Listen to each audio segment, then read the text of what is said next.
Most people think negative that what is a girl doing, but सबसे मुश्किल काम होता है उन्हें ये सिखाना कि एक लड़की अच्छी कार मैकेनिक हो सकती है।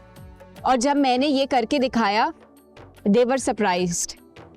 और इससे बड़ी कामयाबी हो नहीं सकती। तो घर वालों की सपोर्ट आपके साथ थी, खानदान वालों का क्या रिएक्शन था? मैं आज जो कुछ भी हूँ अपने अब्बा की वजह से हूँ। वो कहा करते थे, पुत्री दुनिया की परवाह ना कर, हम दुनिया को नहीं समझ सकते, लोग अपने हिसाब से समझते हैं। जी नाजरीन, तो ये थी पाकिस्तान की पहली women hybrid car mechanic. Atiq cameraman के साथ आपकी मेजबान आयत खान, मुमताज टीवी से।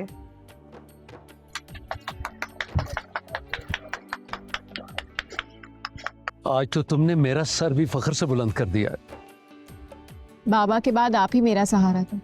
आपने मुझे खुद पे भरोसा करना सिखाया। ओ नहीं नहीं लड़की, तुम में थी वो चमक जो रोशन सितारों में होती है। शाबाश। अच्छा अब जा काम पे लग जा। जी उस्ताद।